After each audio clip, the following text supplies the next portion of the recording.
then want to achieve after we unite? Are we just uniting to go to disco and dance? Are we just uniting to go for a bar party? No, we are uniting to build a Uganda. I'm offering myself as president and many of my comrades as members of parliament, local government leaders, so we can be able, we as a generation that has come together, we as a generation that has combined our minds, do the following. Number one, we want to restore freedom and constitutionalism in Uganda, to restore human rights and human dignity, including gender, equity, and equality. Number two, we want to consolidate national unity and rebuild war-torn communities, eliminate sectarianism and tribalism, heal historical differences, and bring our country together. There has not been a deliberate move by the current government to do that. This current government thrives on division.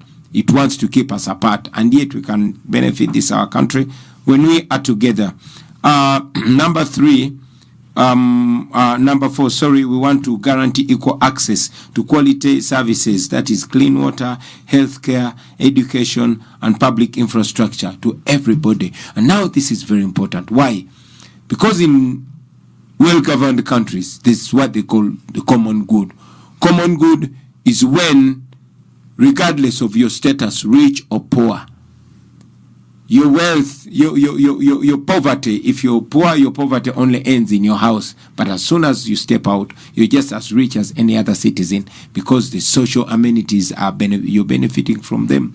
Regardless of how poor you are, if the hospitals are functioning, you're benefiting from them. If the education system is all right, if the infrastructure, roads, everybody benefits, whether you drive a Benz or you drive a boda. We want to provide that to our community. We have that money. Uganda is a heavily endowed country, but as you have seen us mention it, that we are ripped off by the government that is in power.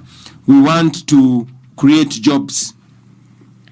As a national unity platform, we want to create up to 10 million jobs by 2032. We want to leverage tourism. We want to leverage the manufacturing sector. We want to improve and advance sports and creativity. In this, our economy, I am an example that the creative world has a lot of potential. Unfortunately, it's now being stifled. The artists are being paid.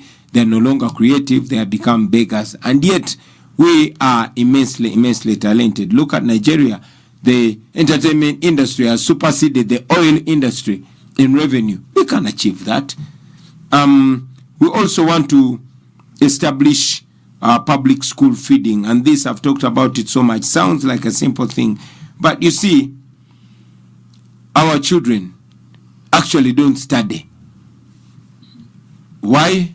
Because they study on empty stomachs.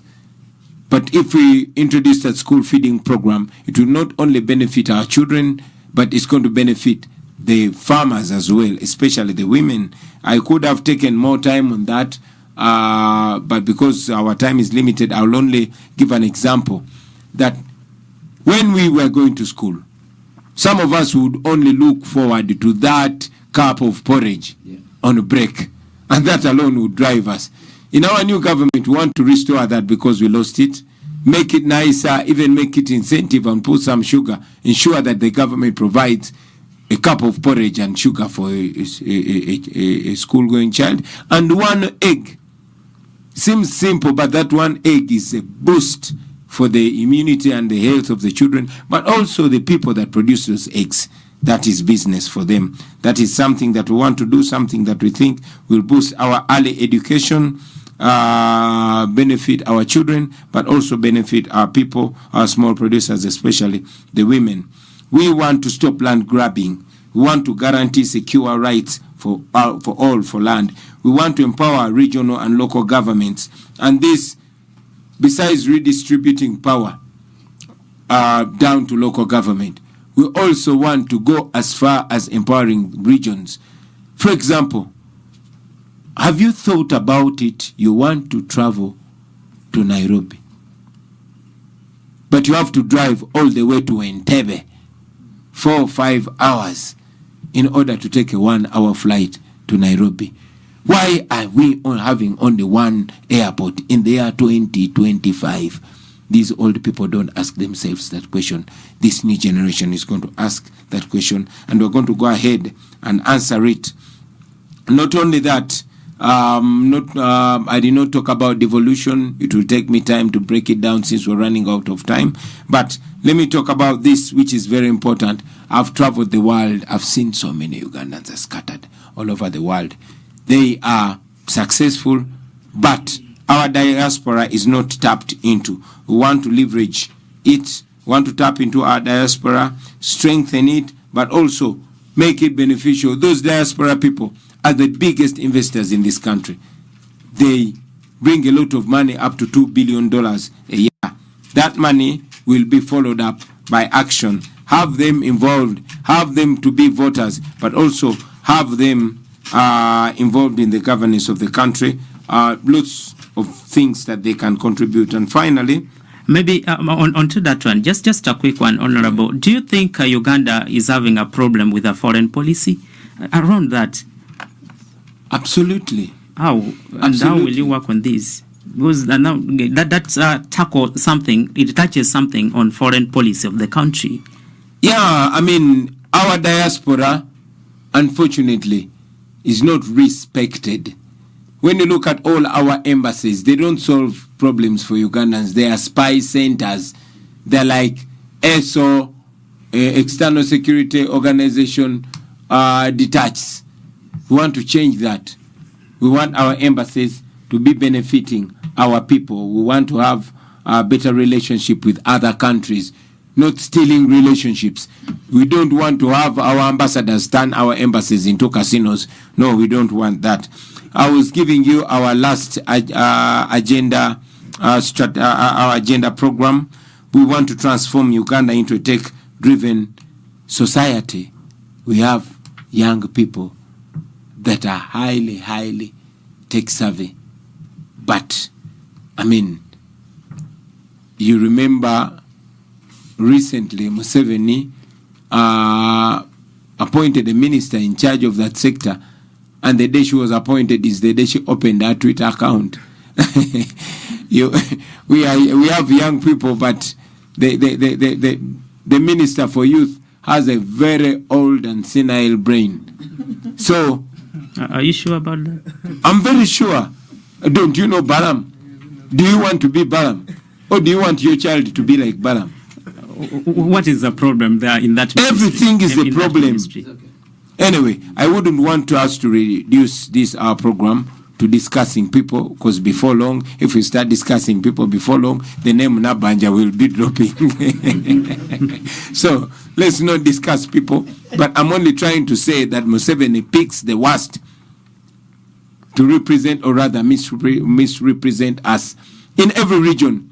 When he goes to my own region in Buganda, you see the mess that he picks, the presidential advisors. That is misrepresentation. We have intelligent, smart people from all these regions.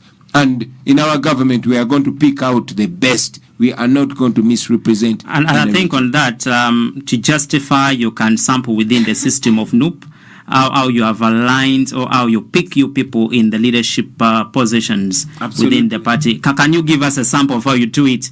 Here we are. If Uganda give the whole country, you'll change that. I mean, here we are. I'm the president of the party. Look at my able deputy president, Dr. Lina Zedriga Waru.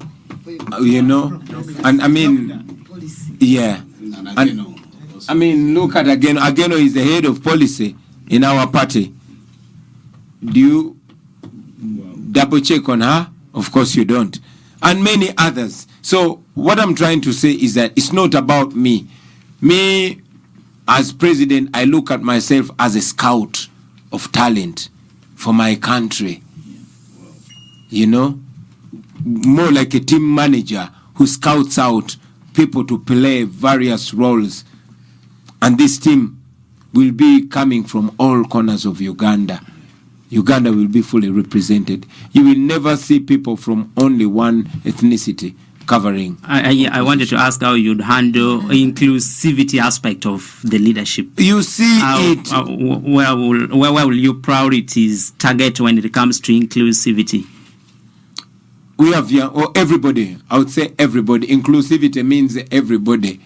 So we will have everybody regardless of the ethnicity, the age, the gender, the 3 Gs, the geography, the gender, and the generation will be looked at. Thank you so much, Honorable Chagulanyi. You gave us what is in your manifesto, the visions, and what you look into in advance before taking over that top position of the country. But now there's one problem that political activists and any other Ugandan have been talking about: the debt burden of the country. The country, almost each and every financial year, members of parliament, including those from NUP, are approving borrowings.